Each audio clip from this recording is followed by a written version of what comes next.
Welcome everyone. I'll do a short introduction of myself, just to give you a sense of actually who I am.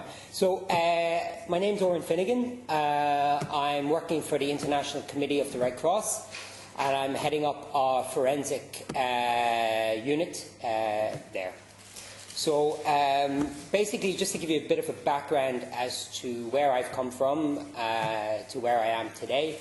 I started my studies in anatomy, went on to specialise in forensic anthropology, and later on in human rights and political theory.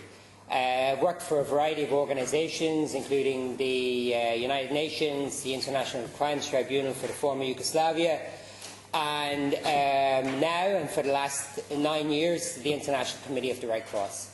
Initially, I practiced as a forensic anthropologist. Does everyone know what a forensic anthropologist is? You have a rough idea? Any ideas? Okay, specialising in the analysis of bones, basically. So there was a TV program, Bones, apparently. It's nothing like that. Okay, well, it's slightly similar, not as dramatic. But today I don't practice anymore. I haven't practiced for the last 9 years. What I'd like to do today is to give you a bit of a sense of the application of forensic science in the international domain, more specifically in relation to humanitarian and human rights work. So I'm going to predominantly work on explaining a bit about the emergence of the application of forensics in this domain, work on to the concept around a growing area of interest and discipline, which is humanitarian forensic action.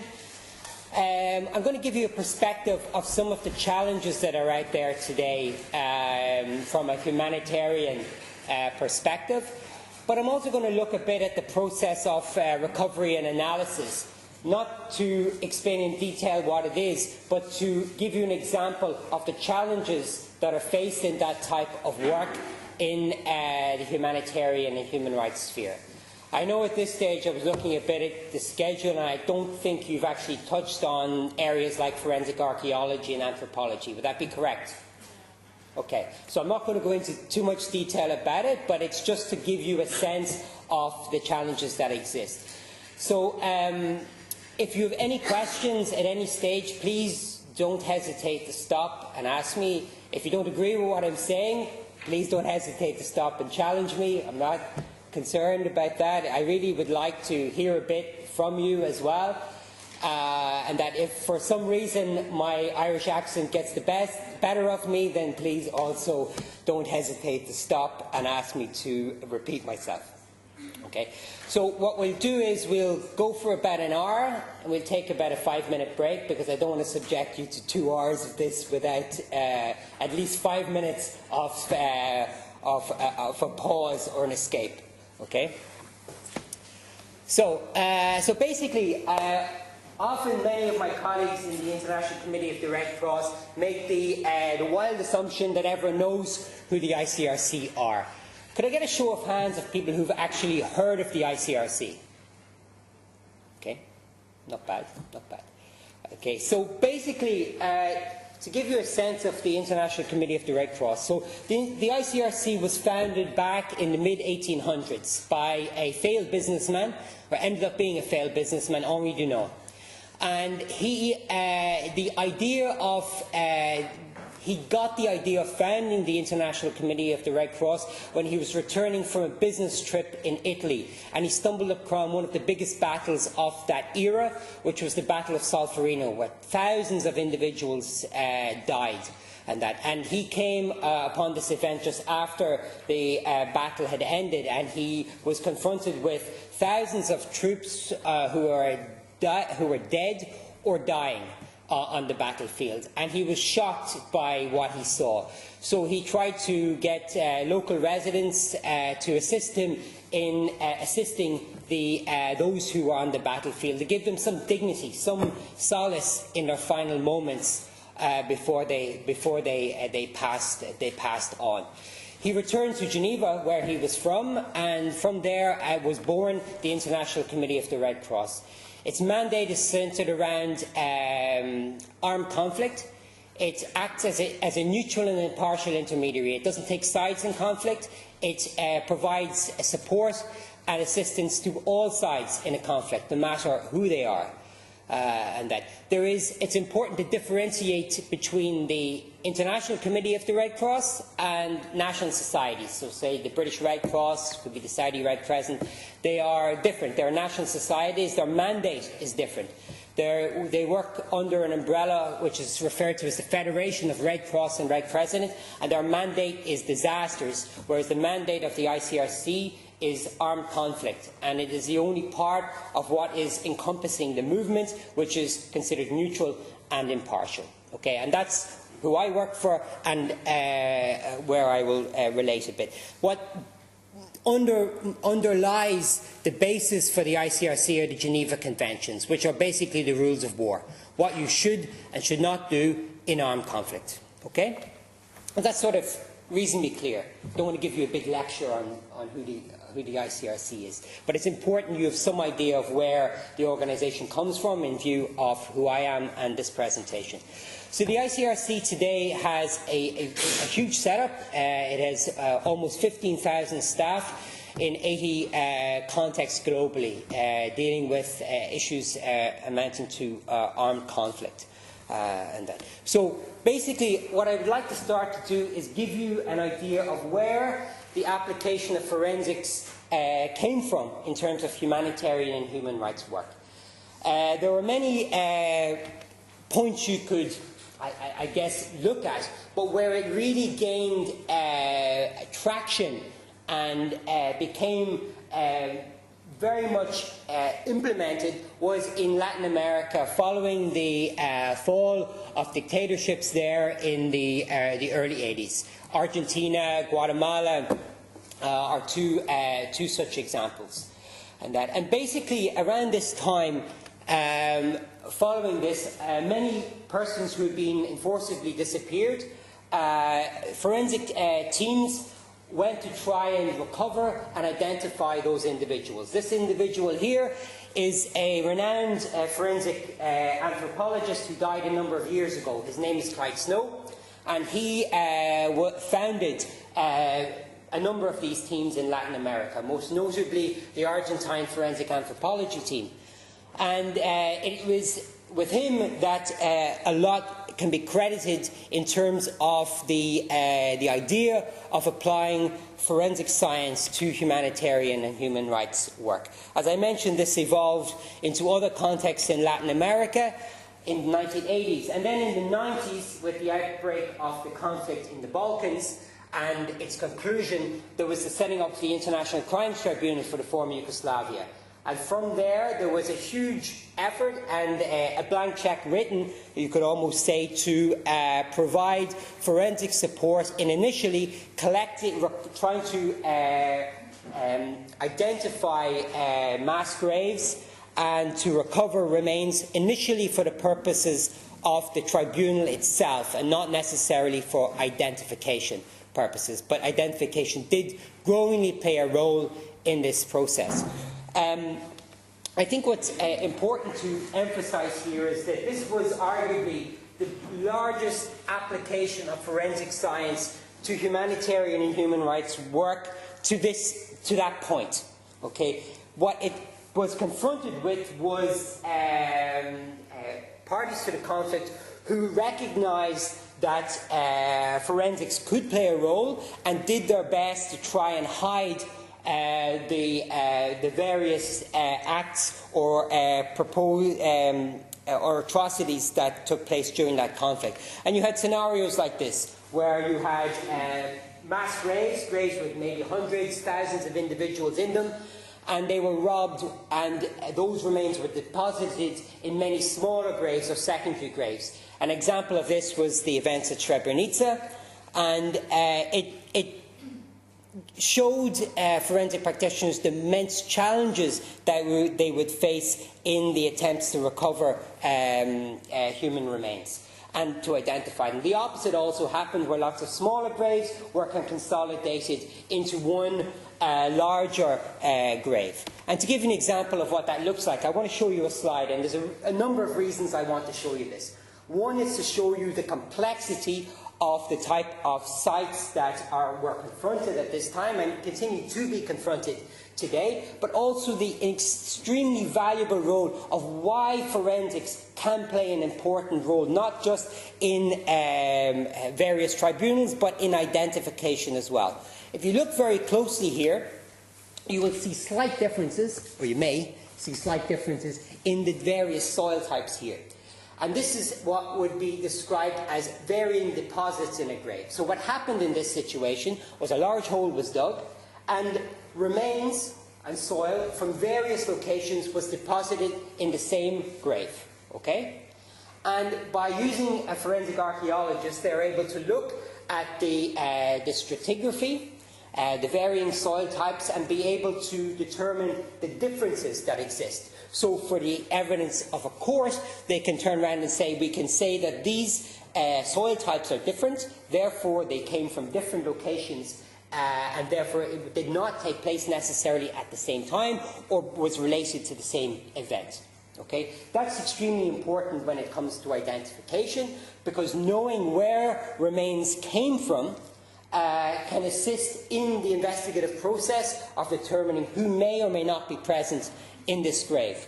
To give you an example, a concrete example of how this was used in, for example, the ICTY in The Hague, was there was an event that took place during the war in the Balkans, where almost 1,000 people were put in a large warehouse and were killed. Their bodies were taken out and were deposited in a grave. From that grave, they were able to find pieces of masonry, and from the paint type that was in it, they were able to match that back to a specific location, therefore proving that the remains in that grave had come from that specific warehouse location. Extremely valuable information, and it shows you the power that forensics can have in these type of situations. Any questions so far? Okay. So, in a nutshell, what that I think what the situation like the Balkans showed was that while there were huge expectations of what forensics could achieve, almost, I would say, expectations that could not be to be met. And that what we saw was a growing complexity in the type of cases that forensic practitioners were being confronted with. And it showed that there were limits to what forensics could do. It could not answer every question or provide an answer to every family who had maybe had someone missing from these type of events, but it could assist. So it proved that we are not magicians. But that we can play a very valuable role in this process.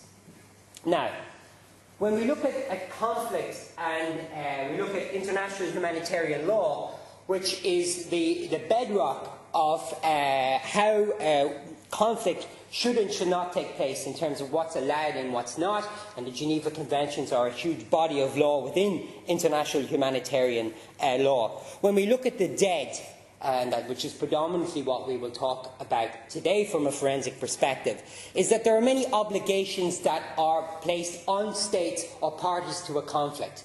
And that there is the obligation to search for the dead, those who die during conflict. There is the need to maintain the dignity of the dead, and this is fundamental in international humanitarian law and is a fundamental principle upon which we work, and that the dead should not be mutilated. And this is not something that's not only present in international humanitarian law, but also in international criminal law. You can look at the Rome Statute of the International Criminal Court and see that. And that what's important here is the dead should not be just discarded, and that they should be afforded dignity even in death, and their bodies certainly should not be mutilated. There's also the obligation not necessarily to identify, but to make all efforts in view of what is available to the states concerned. And I'll get on to that a bit more later on. because we have to recognise that there are varying levels of capacity when it comes to forensics around the globe, and the ability to identify the dead from conflict is measured or tempered a bit by that. So I think from over the last at least 30 or 40 years or so, there's been a growing recognition of the role of forensics in humanitarian and human rights work, and the development of a subdiscipline in its own right within forensics, which is humanitarian forensic action, or humanitarian forensic science. And that's basically the application of these of forensic sciences to humanitarian work. And it is under that basis that the International Committee of the Red Cross carries out its forensic actions. So when we talk about the application of this, it's very much centred around a number of key areas. We look at disasters, whether they be man-made or natural disasters, obviously armed conflict, OSV or other situations of violence. And you may ask what other situations of violence are. I would say Mexico today is probably a good example of that. It may not be considered an armed conflict, but there are high levels of violence, countries like Mexico, Venezuela. And of course migration, which is a global phenomenon, and unfortunately many of those, certainly a sizable number of those who undertake migration unfortunately die, and that is a phenomenon we see across the world. So, as I mentioned, there are a number of key areas. Now, where does the role of the ICRC come in to this whole domain? And why, for example, has it become, has it taken forensic science on board? I mentioned this individual earlier. This is a fine photo of him from many years ago. And what this Henri Dunant, back in the 1800s, advocated for the use of identity tags during conflict. You could say one of the first instances of this. And it showed, while this was not a forensic action in itself, it showed the importance within this line, within armed conflict, allocated to the dead, and the need for them to be recovered and not left on the battlefield. Now, the ICRC only in the last 15 years has decided to integrate forensic science into its multidisciplinary response in conflict. And this was born out of a number of situations. You could look back, as I mentioned, the Balkans, Latin America, and others, and it saw that growingly the evolution of forensic science in this time has allowed for a greater application of it to assist in the recovery and identification of the dead from conflict. We've looked at the emergence and rapid development of DNA, being one case in point, which has assisted and allowed for identifications that may not have been possible 10 or even 15 years ago. And that, so they recognised when you look at a key issue for the institution, which are the missing, those who go missing in conflict, they need to be able to internally provide advice and guidance, and also externally to the authorities and parties to conflict. They decided to bring on board forensic expertise. Now, to give you some sense, this is just to show you the forensic team in the ICRC only 3 years ago, just over 3 years ago. And it started with one person back in 2003 and grew slowly to what we see today, which is a large team of almost 50 people in the field right across the globe. And this has shown a recognition, not just internally but externally by states, to the important role that forensics can play in providing support for the recovery and identification of the dead in conflict.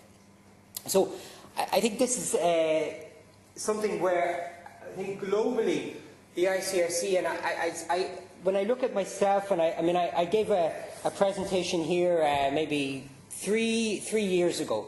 And the presentation I'm giving today is seismically different from the one I gave 3 years ago. And that is from a better understanding of us as an institution, of how we see conflict today, the challenges that we see, and how forensics can be applied to them.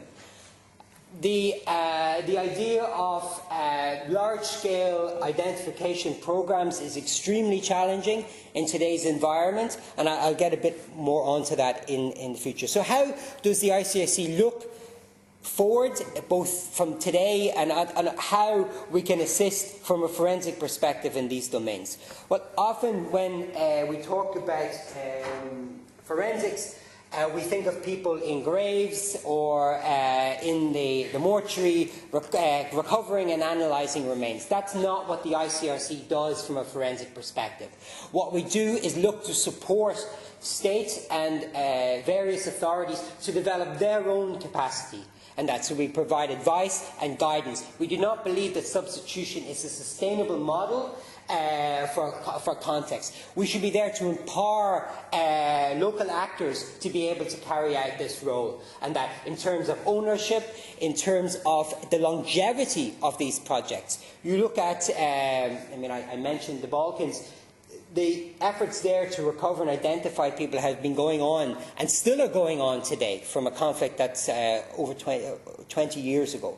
So we see the reality of these type of scenarios. So this is a more accurate example of where the ICRC engages from a forensic perspective. This is a photograph from Mosul a number of months ago, and where our staff were going in to assess the needs on the ground in terms of the hundreds of people that were buried under these buildings, and to see how we could support the people on the ground to give them advice and guidance for the proper recovery and disposition of the dead.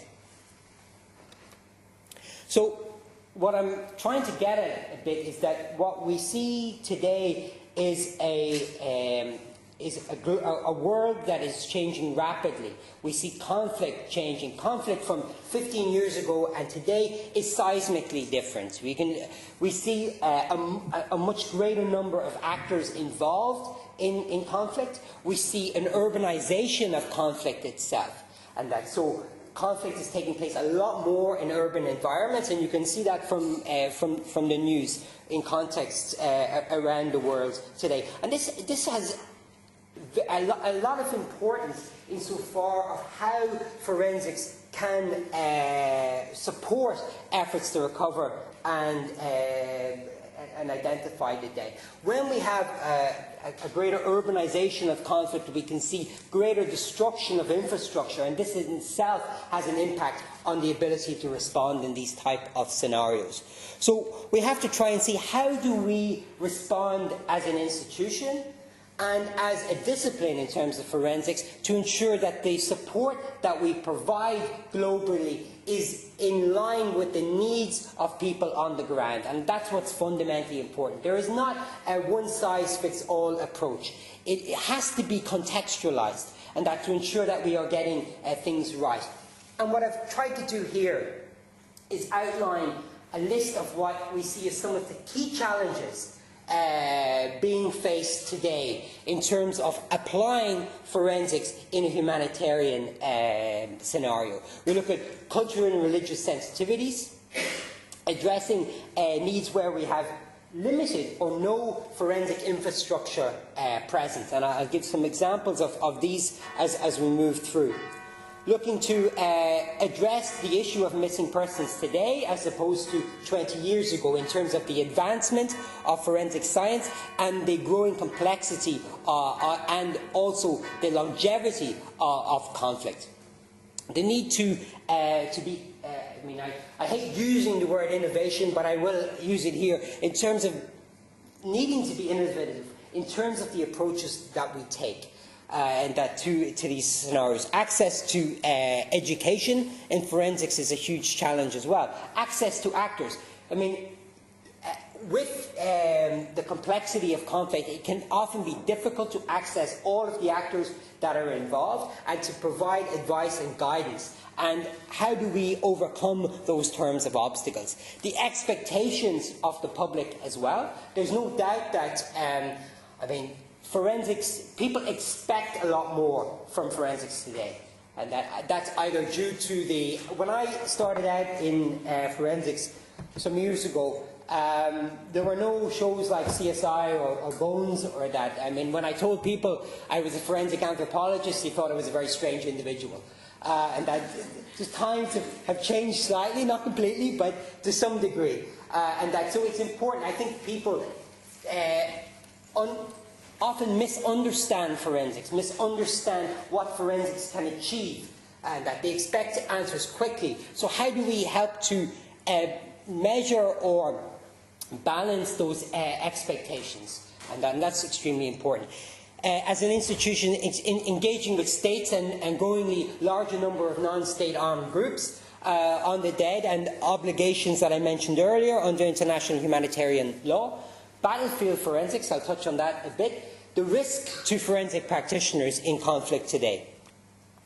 So they're just some of the challenges that we see as an organisation. I'd like to go through a few of these in a bit more depth. What we recognise is that if we are to provide a meaningful response, we must ensure that how we handle and deal with the dead is in line with cultural and religious beliefs. And that. So what we are trying to do as an institution is better understand that, so that in the various contexts in which we work, and we work, as I showed you, in contexts from Jakarta to Bogota, so it's across the globe. So we need to ensure that the response that we give is contextualized in that respect. Looking at the realities of the situations or the contexts in which we work.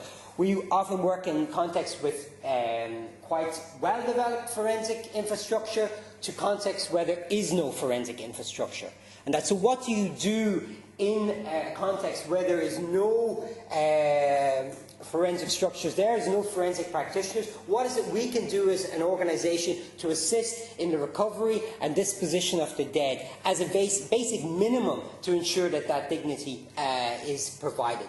And that, as I mentioned, with the urbanisation of conflict, we see greater destruction to electrical supplies, water supplies, and therefore turning around, and I'll give you a good example. I remember being asked once to provide advice on how to deal with a number of dead bodies that were in a specific location. My naive answer would have been, well, you know, you can get a refrigerated container, you can take it, and then you can store the bodies there until such a time as they can be analysed and maybe identified and buried. Would have been okay if there had actually been access to the context concerned, but there were no civilian flights going into the country and there was an embargo. And as well as that, you had a scenario where there was very limited electricity, and what electricity there was obviously being used to keep emergency hospital units going. So what do you do in those type of scenarios? So it's trying to provide a meaningful response where what you would consider as the first line of action is just not available. Lack of academic structures, as I mentioned, challenges in terms of education is also a key challenge we must keep in mind. So I mentioned about innovation. And I think this is where it's taking what is a complex scenario and trying to think a bit about how you deal with this. This here is a picture of an attempt we've been making to reinvent the body bag. Okay, so body bags today are the same they've been for a very, very long time. But we recognise that there are scenarios that we need to deal with that require a bit of thinking outside of the box type of response. I mentioned previously issues in relation to electricity. So how about if we could design a product that helped to slow the rate of decomposition, and thus assisting in scenarios where you don't have proper refrigeration. So here you have a body bag where there's an attempt to do exactly that. So it's trying to think about how can we change and deal with the realities we face with in the field. Okay? It's shaped like a boat, but that actually apparently makes it easier to put a body into the body bag. I think supporting practitioners to gain access to education. This is a big challenge in many contexts today. Often countries that are embroiled in conflict find it very difficult to gain visas, for example, to exit the country. And so how do you deal with those type of scenarios? You can take it for granted and say, no, it's no problem, anyone would be able to get a visa. But it's not that simple. So how can we look to address scenarios like that? Also where you have, with intense armed conflict, a brain drain out of the country where people leave. So how do we deal with these type of scenarios to provide support to those who are present to carry out forensic examinations? One way we're trying to do this is trying to bring the forensic communities around the world together. So this is a photograph from back in August. It was at a big forensic conference in Toronto, and there we brought together forensic networks from Africa, from Asia, from the Middle East and from the Americas to share their experiences and that to understand what were the challenges they faced as practitioners in terms of communicating with each other. And sometimes it's the simplest of things that help. And that one thing that was mentioned was simple things like WhatsApp groups, so that people could actually communicate with each other, share scientific articles, share experiences of how they've dealt with specific challenges. It's not rocket science, but often those communications are not there. People are stuck in context, embroiled in conflict, and often don't know people outside of the area in which they're based. So by bringing people together in that sense can help to foster these types of scenarios. And we've seen concrete results of where this has helped in that respect. Any questions so far? No? Okay. So, also trying to understand the need to work with other actors in these realities. And that there are the needs in terms of forensics in the humanitarian sphere are massive. And there are not many actors out there today engaged on this. The ICRC today is the biggest actor from a forensic perspective in the humanitarian sphere. And what we're trying to do is to work with academic structures to advance certain ideas and also to partner with other organizations to try and deal with an ever-growing challenge on the ground around the world. So trying to engage with also states and non-state armed groups in this respect is very important as well. So trying to see how we can develop a narrative or a discourse to get people to understand the importance of ensuring dignity for the dead, and to show that all sides to a conflict deserve that treatment, no matter who they are, and also showing the challenges and the risks that come with undermining these areas of law. One area that's, I think, is growingly a challenge is battlefield forensics, and that is where we see the application of forensic science to collect information from those who die on the battlefield itself. And it's, as an organisation, reminding parties to a conflict of their obligations and the fact that information, personal information, is protected, and that you can't just collect it and deal with it as you want. So it's an extremely difficult area to deal with, but it's one that's growingly more and more prevalent in conflict today. So how do we deal with these type of issues? And I think this is where we come to the fact that in terms of forensics and its involvement in humanitarian work, or its role in humanitarian work, I feel that we're entering very much a new era, and that we saw in, for example, at the start of the presentation, where I mentioned about Latin America and the Balkans. These were scenarios where we saw initially people recognising the value of forensic science, but then seeing how that has evolved over the last 20 or 30 years.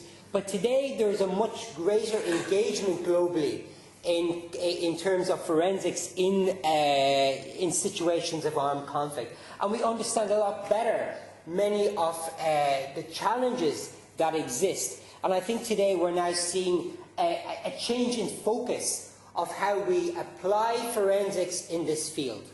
Often it was the case, and certainly it was in my own organisation, where things were dealt with very much post-conflict. Conflict took place, people died, and afterwards we saw an attempt to recover and identify the dead from conflict.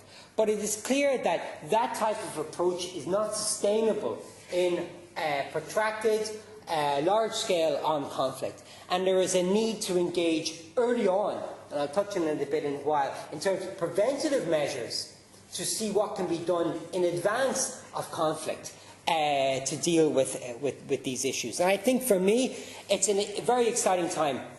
The conference I mentioned a couple of moments ago, when I started attending academic events, I didn't see any presentations, any discourse on humanitarian forensic action or the application of forensics in that field. But growingly, that has become the case. And at this conference I was at a number of months ago, there were a large number of workshops and presentations on these issues, on the application of forensics. For example, in migration, looking at how forensics can play a key role in assisting in the identification of dead migrants, whether it be looking at innovative techniques like isotopes, by looking at, and if I talk about isotopes, stable isotopes are absorbed all the time in the body, right? Okay? And determining also from the diet that you have, and by using this and looking at this, we can have some idea of where people originated from. And that can assist in helping us determine the origin of dead migrants. And it's just giving one example of many ways in which we're thinking beyond what was considered the traditional approach in terms of recovery and identification, to see what else we can do in growingly complex scenarios.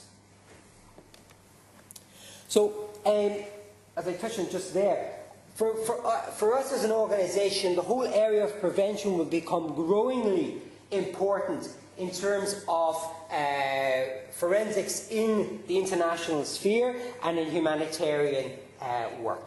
And this is, it's logical when you think about it, is that if you look at armed conflict today and you look at those who die, there are two main categories that people can fall into. One is those who are enforcedly disappeared, as I gave you the examples of Latin America before. But predominantly, those who die in conflict become unaccounted for due to getting lost in the fog of war. And that remains being poorly tracked, getting unaccounted for. That is the reality. So how can we address that? And what we have found is that simple things like the use of identity tags can be extremely useful, but they're not globally applied in conflict. And also, the identity tags today have not really evolved much over the last number of decades.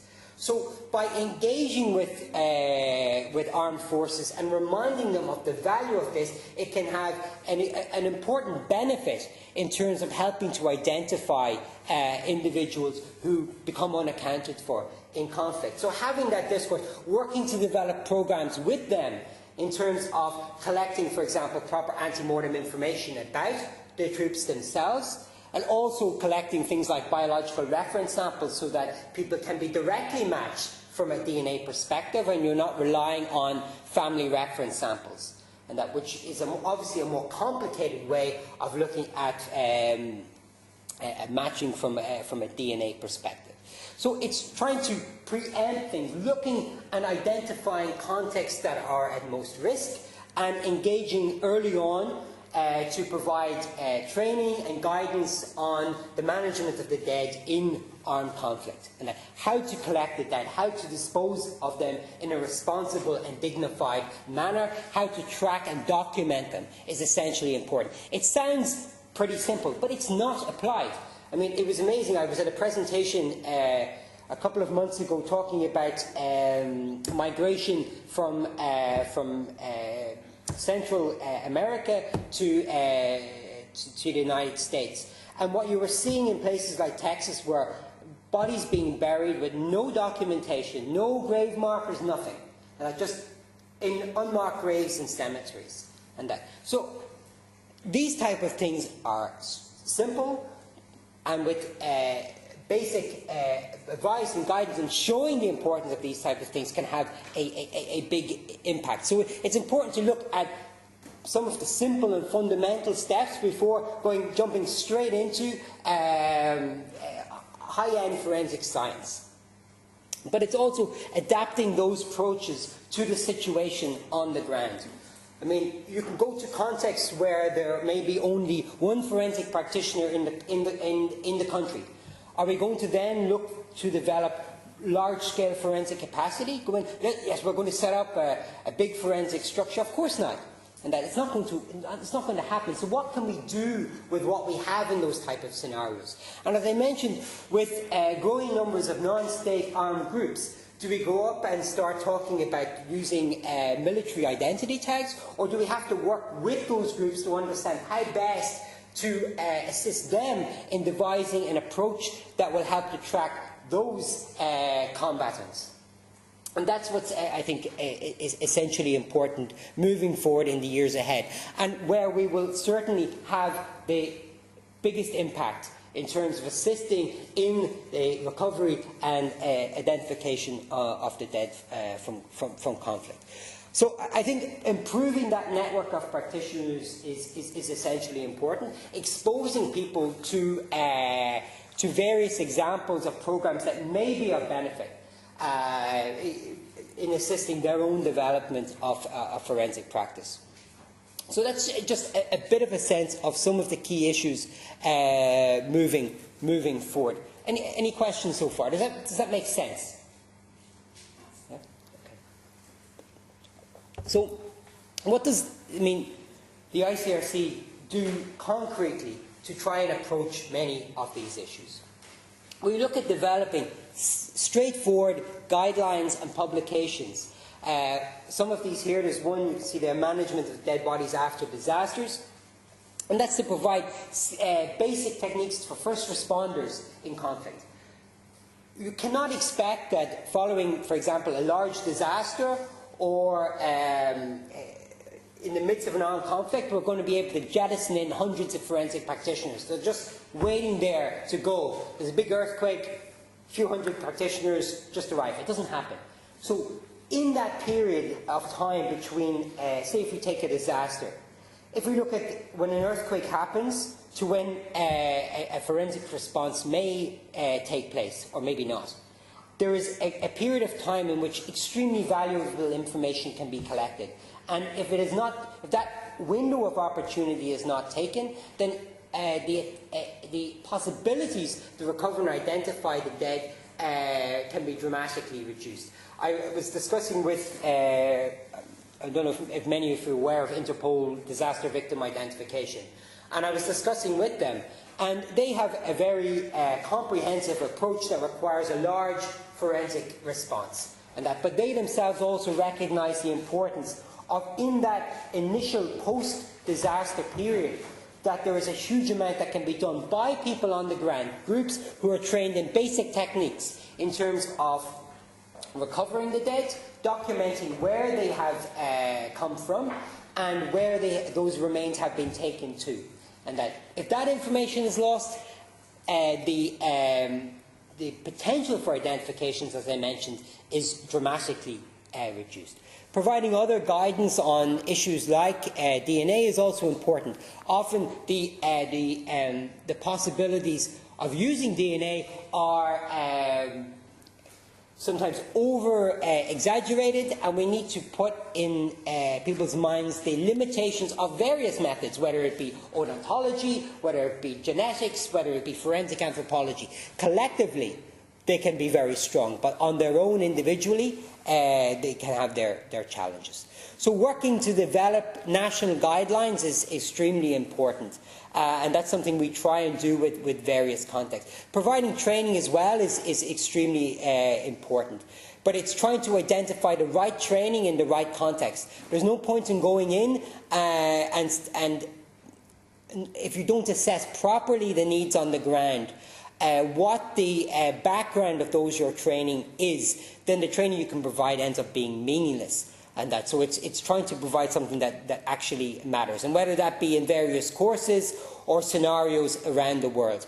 And that becomes extremely useful, for example, in situations like this, where I'm talking about basic tracking and documentation of the dead, where you can collect very simple information at the time of someone's death, so that in the future the likelihood of them being identified can be improved, even with very limited resources.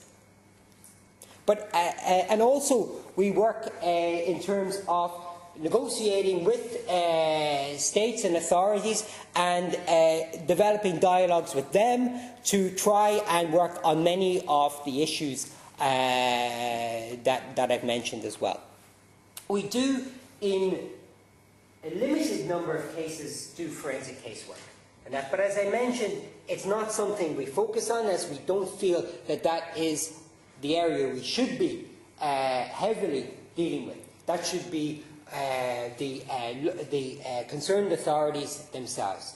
But sometimes in conflict you have situations where, with the role of the ICRC as a neutral intermediary, often we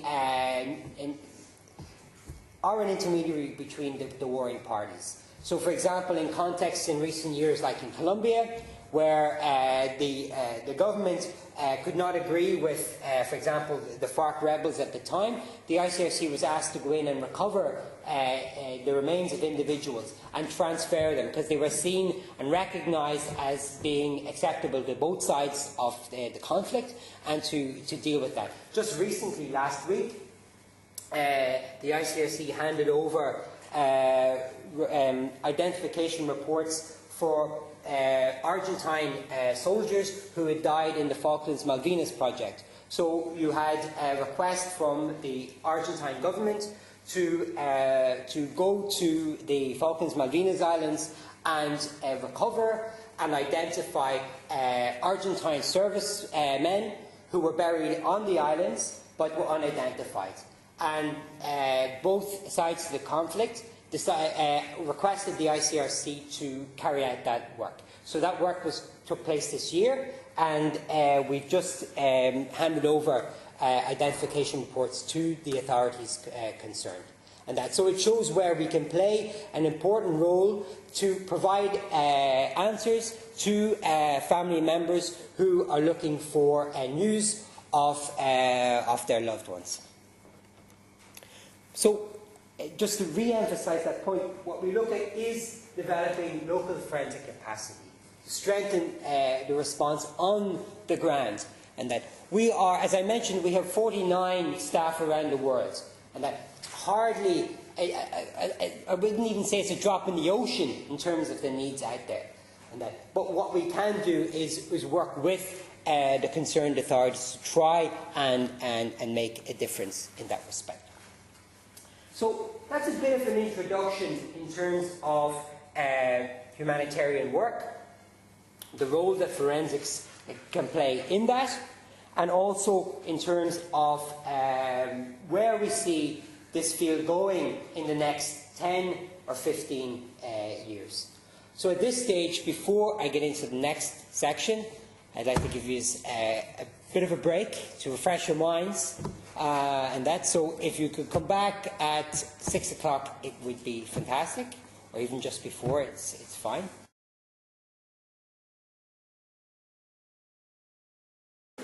Okay, everyone, I'm going to move on to the second part of the talk.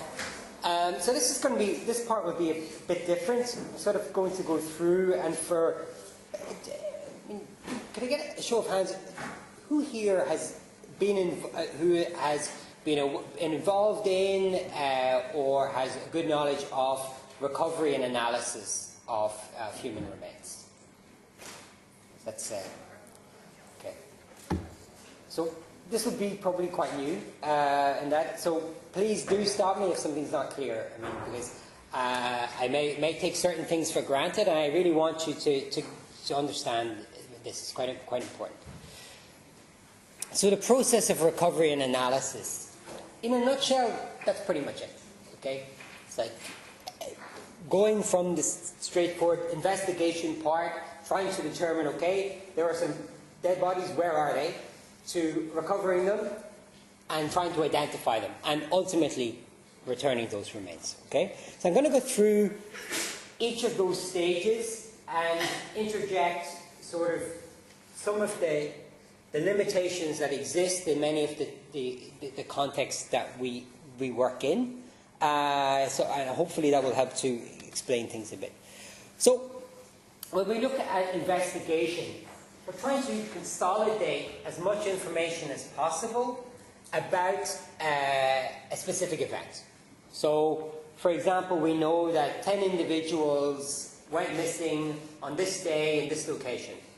Okay, how can we figure out where they are? Okay, assuming that they're dead. Okay, so what we try and do is look at a diverse range of sources, like any normal investigation would do. So we're going to talk to people, we're going to look at written records, and that may be talking to family members, maybe witnesses to an event, maybe perpetrators of an event. Okay, and then we try and scan what written sources are out there. So just to give some examples of that, and some of the complexities that come along with this. So here's an interesting example. This is a case where this is a case from the Philippines, where information about some missing people was being collected from family members. Okay, so sounds like a reasonably straightforward thing. So they're collecting information like, what was the individual like? Did they have any medical conditions? What height were they? What colour of eyes did they have? Etc. Etc. Okay, ante-mortem information about the individual before they died. Okay, sounds reasonably simple. Okay, and that information is essentially important to come to an identification, right? You have to have ante-mortem information, you need to know stuff about the person, and then you need to have the remains, and you need to analyse them and see if they match, okay, in simple terms.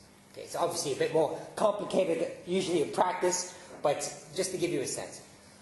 So, seems reasonably straightforward, but let's interject a few complexities into this. Okay? Firstly, this interview was taking place in a local dialect, was being translated into the national dialect and then into English. Okay?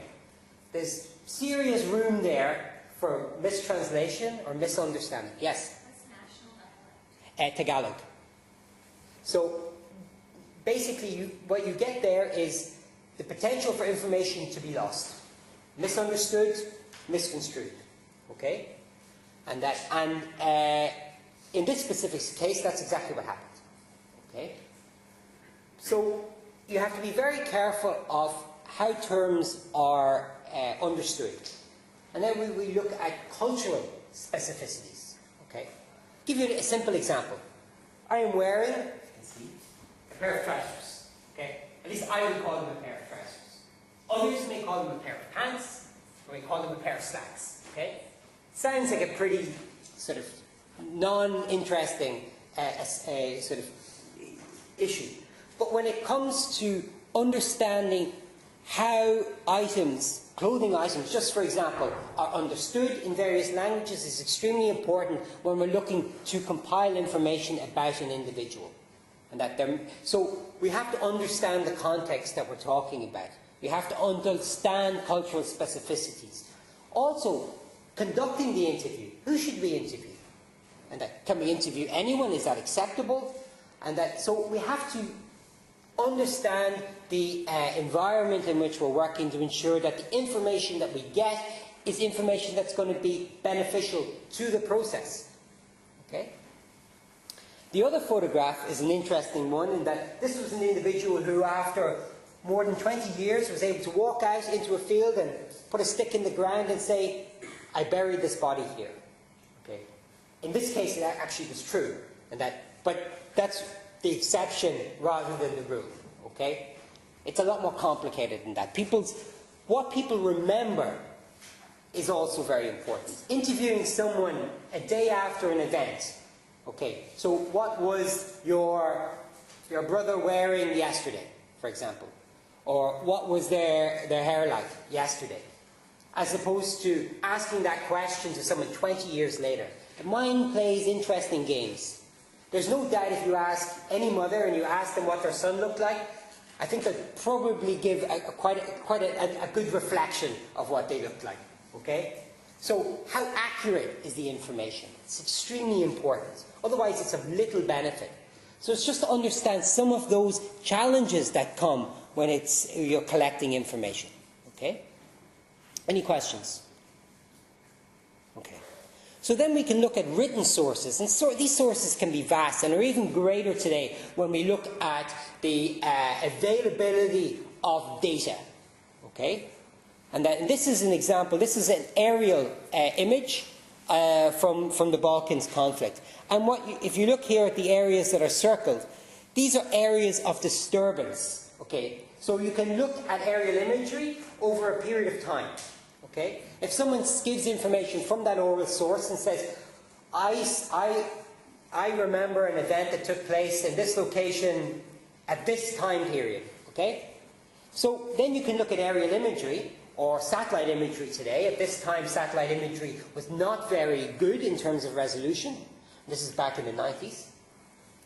And you can look through time and look at differences. It's not telling you there's a mass grave here, okay, but it's telling you that there is a change in the environment over a period of time. So it may be an area of interest. You can see in the picture tire tracks, and you can see areas of disturbance. So maybe worth looking more into. Okay, so that's to give you some idea of the investigation. So you've talked to people, you think you've identified a specific location, so then you send out a team to do an assessment. Okay, so you want them to go out and look at a specific area and hopefully end up in this situation where you've got some remains and you're able to recover them.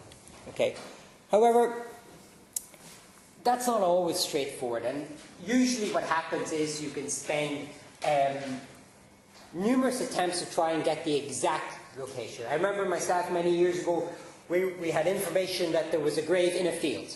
Okay, sounds pretty simple. It took 3 weeks to find those remains. Okay, and so information the information is useful if it is accurate and depending on the specificity of it. But when it comes to recovering remains, we want to ensure that it's done properly. Okay, we want to make sure that we collect as much information as possible. So ultimately, when it comes to recovery and analysis of remains, we need to collect as much information as is there. And in recovery, this becomes all essentially important. You can collect the most minute details that can be of value. But you can also have things like here, you see identity cards, you see ID tags. It can also be useful in terms of helping to reconstruct a potential crime scene. So here you can see ligatures, and you can see projectiles in the other photograph here. Okay, all very useful information that can be brought together and can help in the identification process. But you have to remember that unlike the analysis of remains, whether it be a fresh body, whether it be bones, you have one chance in recovery to do it. And then after that, you can't go back and re-exhume the same place. You've exhumed it. So any information that you have lost is gone forever. Okay, so it's critically important. And what we see is often when these standards are not applied. These are obviously real photographs. This is from Argentina back in the 80s. And this is before forensic practitioners were sent out to be involved. And here you have some figures in the background watching someone just digging remains out of the ground, and obviously a bulldozer in this respect recovering remains. Not exactly extremely conducive to collecting all of the information required. And yes, there's photographs from the 80s, but this happens today, and that in many contexts around the world, because people don't understand necessarily the information that's being lost. And that it's only through sitting down, having a dialogue, and explaining the value of that you can help to change practice. Often people will say, well, we don't have the time. And that we only have 1 week to exhume this site. So we're going to go out and we're going to exhume it as quickly as possible. I strongly advise, if any of you know the comedian Eddie Izzard, to go on YouTube and search Speed Archaeology by Eddie Izzard, and you'll see a great example of differing approaches to archaeological recovery. Okay? The reality, and the very tragic reality of bad recovery, is this photograph here. This is a woman who died a few years ago, and she was asked from this pile of remains here to identify the remains of her daughter. Okay? She died never knowing the fate of her daughter. Okay? And then, now, if attempts had been made to recover those remains properly, then maybe it would have been possible to examine the remains and to identify them. But this is just a pile of bones. And at this time, the use of DNA was really non-existent. And not only is it bad forensic practice, it destroys any respect for the individual. And that how can you show this type of scene to a family member? And that someone who has waited years to know the fate of their child, and this is what you show them. So it just shows you the lack of respect being administered here.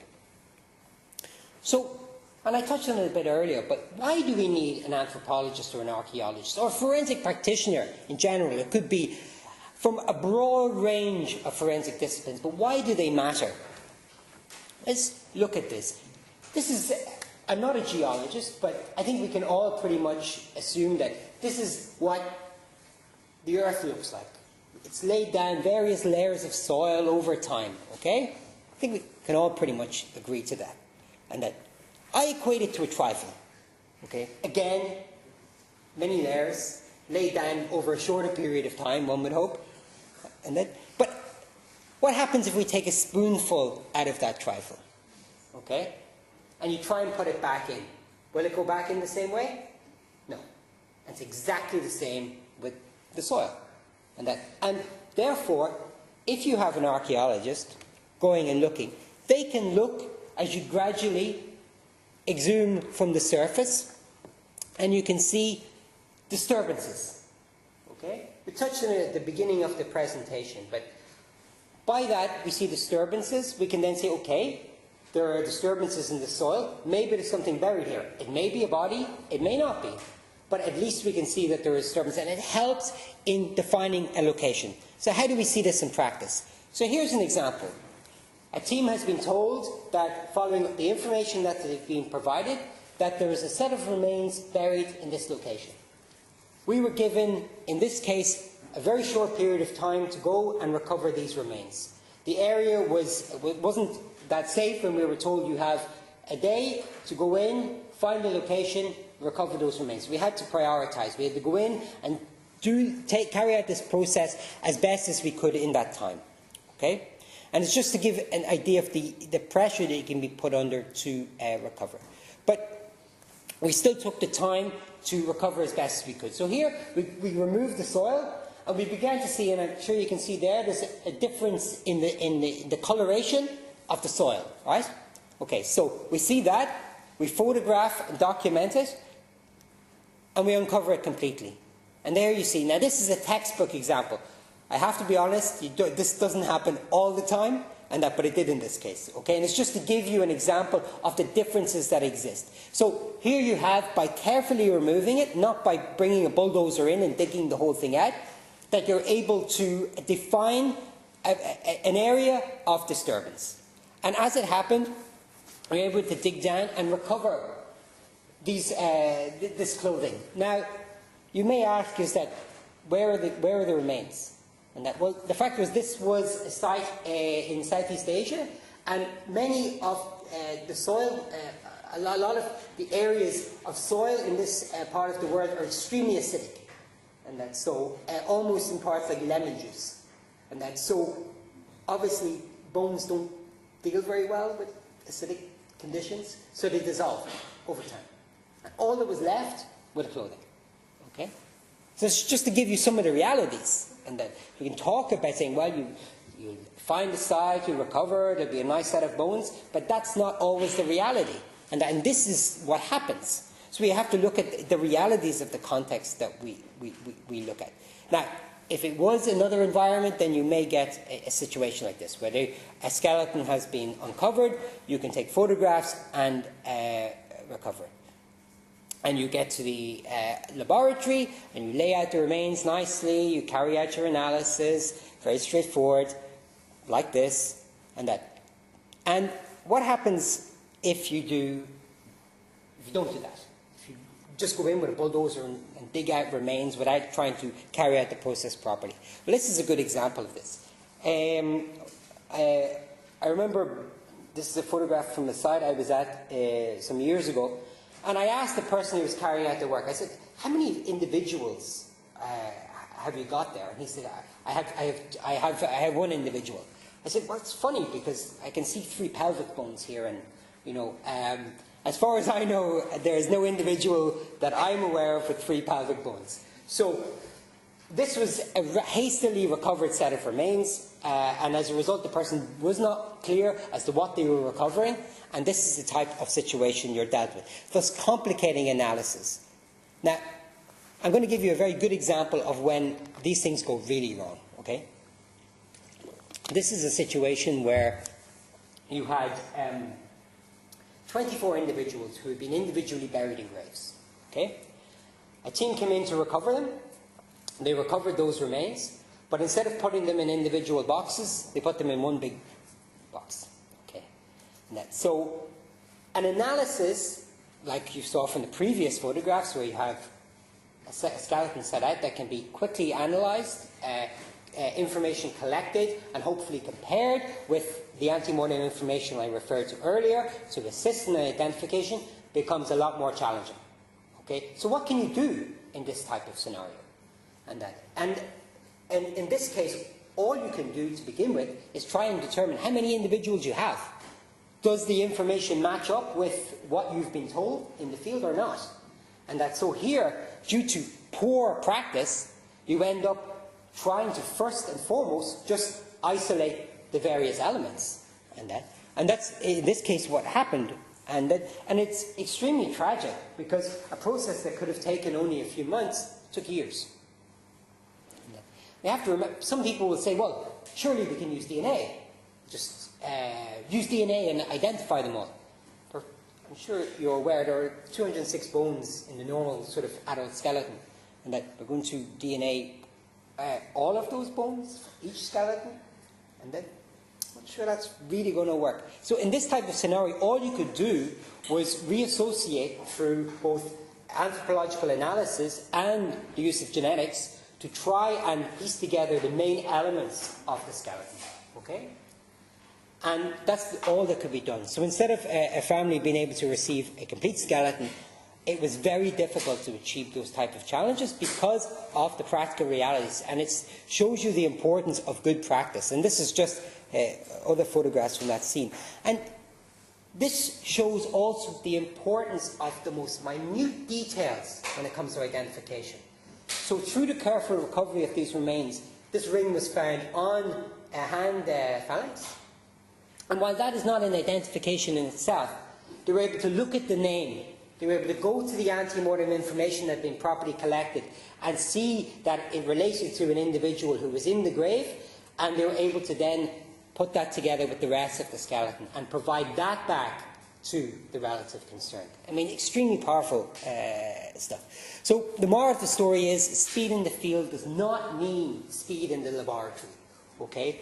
And it's trying to articulate those messages in scenarios where you are under certain time limitations, and where people do not necessarily see the value or understand the challenges that are being confronted down the road. So we work a lot with authorities to remind them of these facts, to get them to understand some of these limitations. And it helps. It helps through providing better answers.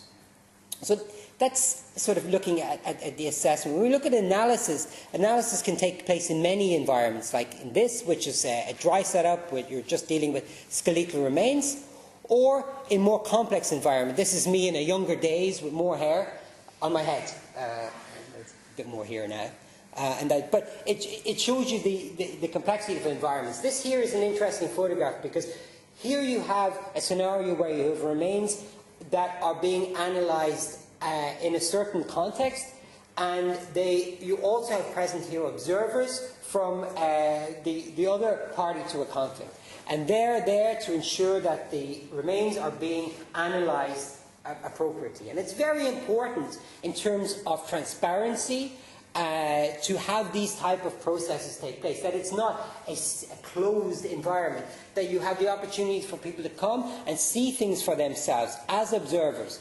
Often, I mean, the ICRC itself plays that role as an observer and is entrusted by other sides to do it. But in other scenarios, observers from the other side are brought in to be able to ensure that the process is seen as transparent. Okay? So, in a nutshell, I mean, what I want to try and get across in this process is really the challenges that exist when it comes to applying forensic science in the real world. The idea of having at your disposal the best facilities and the best processes of analysis are not always achievable.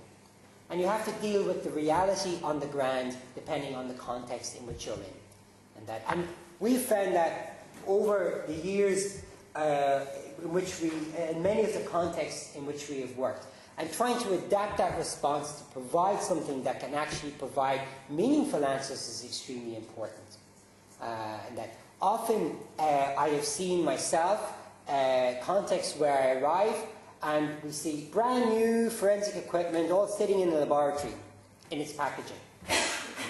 Because people have not gone and carried out an assessment and to see, one, whether there are people trained to actually use the equipment, two, of whether there are companies there to actually service the equipment itself. So it ends up not being used. So it's important to go in and assess the situation on the ground. Have a dialogue with the practitioners. I remember some years ago going into a medical legal institute and carrying out an initial assessment with the agreement of the institute concerned. And we sat down with them and we explained, look, we feel maybe you're carrying out the process a bit too fast, you have staff without assigned roles, and we think maybe it would be advisable to slow down slightly. But they said, look, the reality is that we have to provide X number of cases every week. And that's what we have to do. We don't have a choice. And I say, okay, so how can we work together to find a way to at least mitigate that a bit? And that's what we try and do, is work to find meaningful approaches. And also recognizing where there is not forensic capacity to look and see what we can do in those type of environments. And also to ensure that we don't put people's lives at risk. I mean, one key area where we see the engagement for the management of the dead in armed conflict, we have scenarios where obviously we turn around and say it would be advisable to note the location of where you recover the remains, to collect as much information as possible and transfer to a specific place where the remains can be identified. But often collecting information in conflict from these types of cases can put people's lives at risk. And ultimately, the primary aim is to keep people safe. And in those types of scenarios, you have to adapt your approach. to ensure that you don't put people's lives at risk to try and recover and process cases in this type of scenario. So I think things differ globally. I think that as forensic science evolves more, we'll see its growing application, not just in terms of the dead, but also in terms of the living as well. But for me, this is really just a bit of a wrap-up on the presentation, and also to hear from you a bit about any questions that you may have in terms of what I've discussed. One thing I want to say is that growingly in this field of work, the lives of the people who are involved in doing it are more and more at risk. I see my own organisation, who this year has seen a number of its staff die in conflict, and other organisations who face the same. And I see, but more and more, I see practitioners in these contexts who themselves have put their lives at risk every day to try and provide solace and comfort to families who have lost people as a result of conflict. I've worked in one context where every day people's journey to work put their lives at risk, but yet they did it in the most harrowing of scenarios. And for me, I think the work that we do is ultimately about them. It's about the people who put their lives at risk every day to try and provide answers, whether it be in terms of the forensic work or throughout the humanitarian field, in all walks of life. So with that message, that's pretty much it from my side. It's a bit earlier than expected. I got through it a bit quicker. This is just any contact details in case you have any questions or you want to ask anything. But please, at this stage, if there's anything I've talked about that you're not certain of or you have any questions of, please don't hesitate to ask. So I don't know if anyone has any questions before I finish. No. Okay. Well, thank you very much for your time.